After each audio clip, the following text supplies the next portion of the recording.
Hello everyone.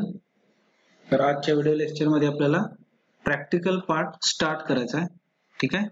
तर object oriented programming subject मध्ये आपल्याला टोटली 19 प्रॅक्टिकल्स दिलेले आहेत. ठीक आहे. तर टोटली आपल्याला 19 प्रॅक्टिकल्स दिलेले आहेत. तर त्या 19 प्रॅक्टिकल पैकी आपल्याला कंपल्सरी जे दिलेले प्रॅक्टिकल्स आहेत ते किती आहेत? तर टोटल 11 वेगवेगळे प्रॅक्टिकल्स दिलेले आहेत.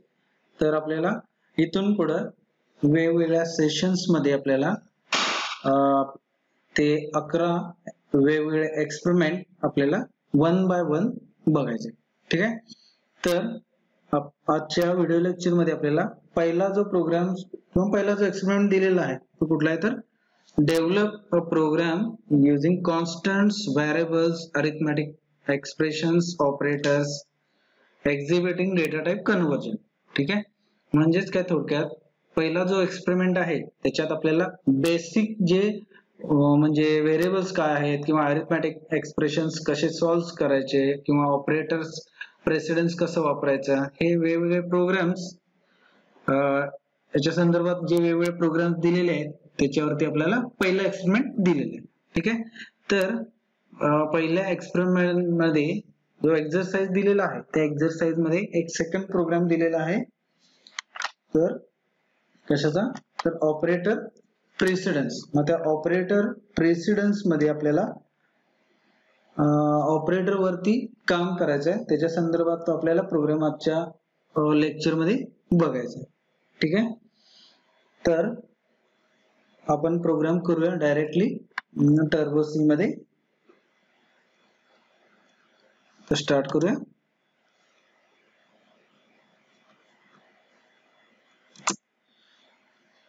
तर मी इथं दोन फाइल्स इन्क्लूड करून घेतलेले आहेत. तुम्ही बघू शकता iostream.h आणि conio.h. आता iostream.h नावाची हेडर फाइल आपण का घेतो? मागच्या जे थेरी लेक्चर्स झालेले होते त्या थेरी लेक्चर मध्ये पण मी सांगितलेलं की iostream हे cin आणि cout जे आपण वापरलेले आहेत प्रिंटफ साठी किंवा स्कॅनअप म्हणून जे वापरलेले आहेत त्यांच्यासाठी आपण iostream.h वापरलेले आहेत. याच्या अगोदर जेव्हा आपण सी मध्ये जे प्रोग्रामिंग करत होतो तेव्हा आपण printf किंवा scanf हे जे फंक्शन्स वापरत होतो किंवा स्टेटमेंट म्हणू त्यांना, ते stdio.h नावाच्या हेडर फाइल मध्ये अवेलेबल होते. पण आता आपल्याला प्रोग्राम C++ मध्ये करायचे असल्यामुळे आपल्याला इथं printf आणि scanf वापरून चालणार नाही. ठीक आहे. त्या ठिकाणी आपल्याला cin आणि cout दिलेले आहे. ठीक आहे. तर आजच्या प्रोग्रामला आपण स्टार्ट करूया. तर आपल्याला void main मध्ये आपल्याला बेसिक प्रोग्राम करायचा आहे. तर त्याच्यामध्ये तुम्हाला काय करायचं आहे? आता त्यांनी दिलेले आहेत 3 वेगवेगळे एक्सप्रेशन्स दिलेले आहेत. तर ते एक्सप्रेशन आपल्याला सॉल्व्ह करायचे.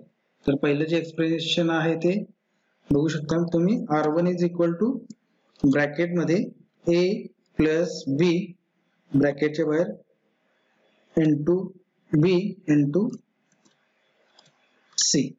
ठीक आहे. हे झालं पहिलं एक्सप्रेशन, म्हणून त्याला r1 म्हणले. म्हणजेच काय, जे एक्सप्रेशन दिलेलं आहे त्याचा रिझल्ट आपल्याला कुठं स्टोअर करायचा आहे? r1 मध्ये. आता r2 मध्ये आपल्याला एक दुसरं एक्सप्रेशन दिलेलं आहे c plus a into b. त्याचा जो रिझल्ट येईल तो कुठं राहणार आहे? r2 मध्ये. r3 मध्ये काय येईल? r3 is equal to d plus c into a into a plus b. ठीक आहे. म्हणजे आपल्याला 3 वेगवेगळे एक्सप्रेशन दिलेले आहेत r1, r2 आणि r3. त्या तिन्ही एक्सप्रेशन्स आपल्याला वन बाय वन सॉल्व्ह करायचे. सॉल्व्ह करायचं याचा अर्थ आपल्याला काय करायचं? फक्त a b c d जे आपल्याला इथे व्हेरिएबल्स वापरले आहेत त्या व्हेरिएबलच्या व्हॅल्यू आपल्याला युजर कडनं द्यावे लागते. ठीक आहे. मग त्यासाठी आपल्याला व्हेरिएबल्स डिक्लेअर करावे लागते. आता इथं व्हेरिएबल्स आपण ऑलरेडी वापरलेले आहेत. कुठले कुठले? a b c d आणि r1, r2, r3. ठीक आहे. मग ते आपल्याला फर्स्ट डिक्लेअर करावे लागेल. ठीक आहे. म्हणून आपण डिक्लेअर करूया a, b, c, d, r1, r2, r3. त्यानंतर सेम. तर तुम्ही clr str नावाचं फंक्शन पण इथं वापरू शकता डायरेक्टली. तुमची काय होईल? स्क्रीन क्लिअर होईल. ठीक आहे.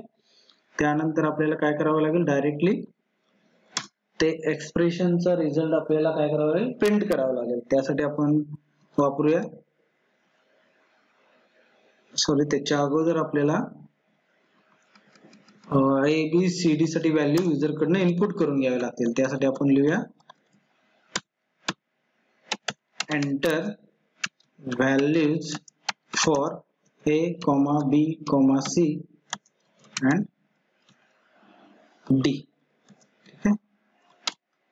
त्यानंतर सेमीकोलन सीन A, B, C, D. ठीक आहे. त्यानंतर रिझल्ट आपण इथे प्रिंट करूया.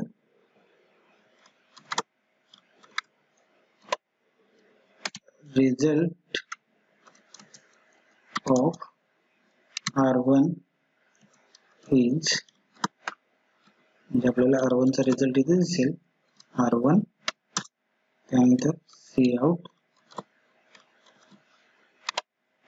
Result of R2 is R2. नंतर सेम. The result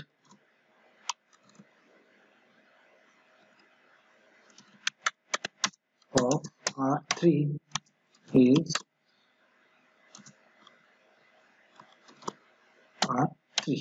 ठीक आहे. तर इथे मी लिहितो स्लॅश n च्या ऐवजी मी डायरेक्टली इथे लिहू शकतो एंड एल. तर एंड एल म्हणजे काय, न्यू लाईन कॅरेक्टर आहे. ठीक आहे. म्हणजे आपण नवीन लाईनला आपला कर्सर डायरेक्टली जाईल. ठीक आहे.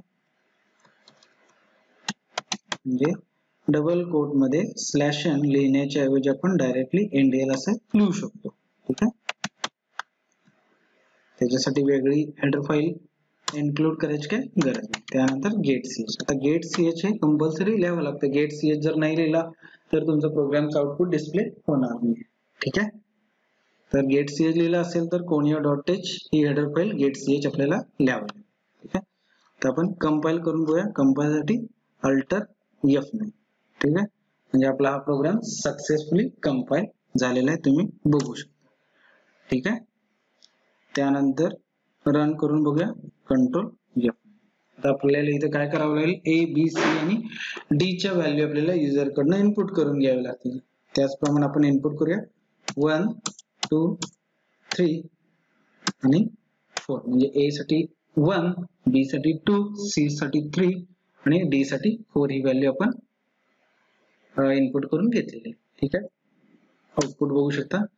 R1 चा रिझल्ट 18 म्हणजे एक्सप्रेशन कुठलं ब्रॅकेटमध्ये A plus B into B into C यासाठी जो रिझल्ट आहे तो किती येणार आहे 18. त्यानंतर R2 साठी आणि R3 साठी 5 आणि 9 असे कॉन्झिक्युटिव्ह रिझल्ट्स तुम्ही इथं बघू शकता. ठीक आहे. हा सेम प्रोग्राम तुम्ही तुमच्या मशीन वरती ट्राय करून बघू शकता. ठीक आहे. त्यानंतर तुम्हाला जे पहिल्या एक्सपेरिमेंट मध्ये दुसरे जे एक्सरसाइज म्हणून प्रोग्राम दिलेले आहेत ते प्रोग्राम्स तुम्हाला कंपल्सरी सॉल्व्ह करायचे. ठीक आहे. तर आजच्या व्हिडिओ लेक्चर मध्ये आपण इथेच थांबूया.